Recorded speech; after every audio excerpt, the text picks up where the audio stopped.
Hay algunos aspectos de derechos humanos que todavía el país tiene déficit, sobre todo la población más vulnerable, la que se encuentra en situación de pobreza o de exclusión social. Vemos que todavía hay una deuda pendiente del país con respecto a sus derechos humanos. En general, sí creemos nosotros que hay una evolución, un mejoramiento en los últimos años de algunos derechos civiles y políticos. Concretamente vemos con bastante positividad el tema de acceso a la información, que ha ido mejorando, el tema de incluso de derechos políticos. Actualmente ya hay, digamos, un reconocimiento del derecho de la ciudadanía a optar a cargos públicos sin necesidad de acudir a un partido político. Vemos también el tema de las candidaturas independientes. O sea, en muchos de los derechos civiles y políticos creo que ha habido una evolución. El gran déficit ahí creo que sigue siendo el tema del derecho a la seguridad. No es un país seguro. El Estado no ha logrado con sus medidas solventar toda la problemática de seguridad y decir que hay un ejercicio pleno del derecho a la seguridad. Y en el lado de los derechos económicos, sociales y culturales, si bien hay algunos avances, nos parece que es una de las cuestiones más deficitarias que tiene el país por la misma situación de falta de ingresos, de déficit fiscal.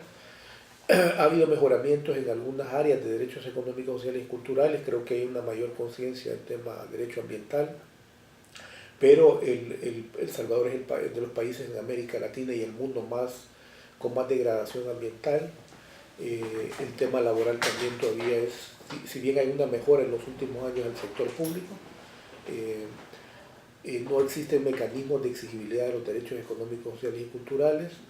Entonces digamos que el país ha logrado recorrer un camino en cumplimiento de algunos derechos, pero todavía deja mucho que desear en algunos derechos, específicamente de algún tipo o algún sector de la población.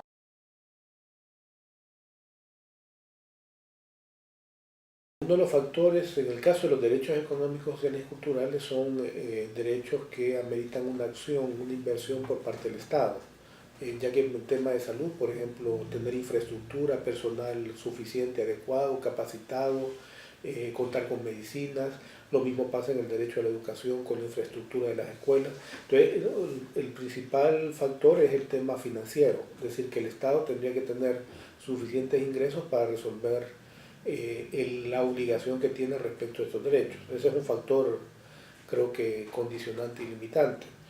La otra es que estos derechos se han visto como más programáticos, en el sentido que dependen de cómo el Estado los vaya cumpliendo, pero ha tenido poco desarrollo de mecanismos jurisdiccionales. Entonces uno no encuentra mecanismos más expeditos para denunciar una violación al derecho a la tierra, si no se va hasta la sala de lo constitucional para un amparo. En cambio, uno en derechos civiles y políticos, a la vida, a la libertad, puede ir a un tribunal. Entonces, esa falta de mecanismos hace que tampoco la gente tenga vías para denunciar su incumplimiento. Eso también ha estado en desarrollo en últimos años, pero todavía está a un nivel todavía incipiente.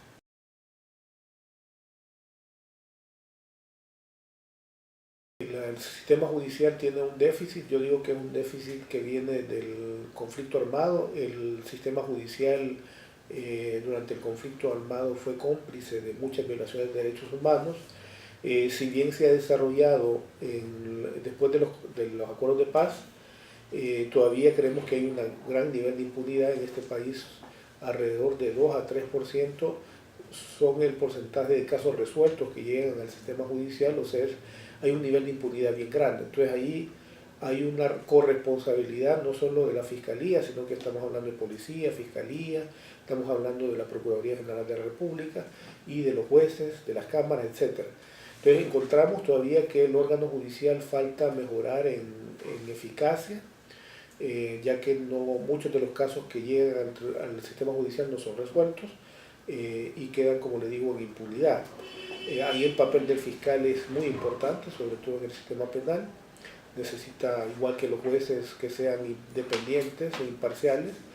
Y yo creo que ahí ha habido también un déficit de que el sistema judicial y el fiscal en particular, creo que siempre ha habido críticas en cuanto a su nivel de imparcialidad y sobre su independencia, ya que muchas veces vemos casos que no caminan o que son archivados, etc.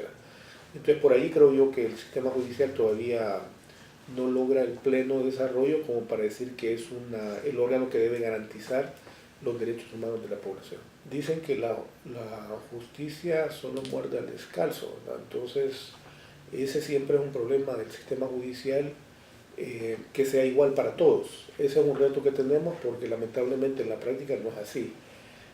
Creo que hay casos muy ejemplificantes de personas que son funcionarios o de alto nivel que han sido tratados muy desigualmente con respecto de la ciudadanía de la calle. O sea, la cárcel está llena de personas que tienen enfermedades terminales y que ni siquiera tienen un tratamiento mínimo. Y usted ve que en otros casos, por la investidura de la persona que está, se le trata en forma desigual, es decir, se le dan otras condiciones, etc. Y también en la forma de abordar los casos, usted ve que en muchos casos la gente va presa simplemente por una sospecha y ahí puede pasar mucho tiempo en la cárcel, mientras que estos grandes funcionarios cuesta meterlos a la cárcel, hay un montón de mecanismos para rehuir esto, pero tiene que ver con qué grado el órgano o el sistema judicial es independiente para no dejarse presionar por factores políticos o de poder económico.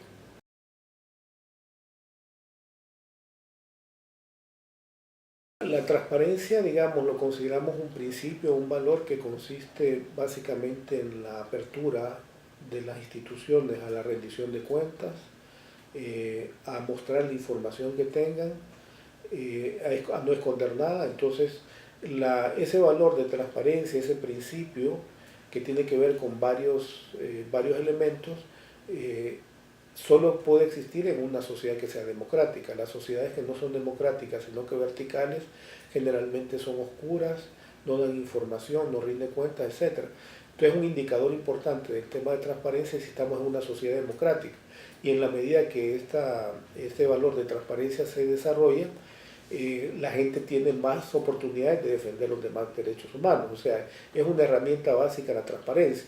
Es decir, que eso para mí es una puerta, la transparencia, el acceso a la información, rendición de cuentas, para que se cumplan los demás derechos humanos.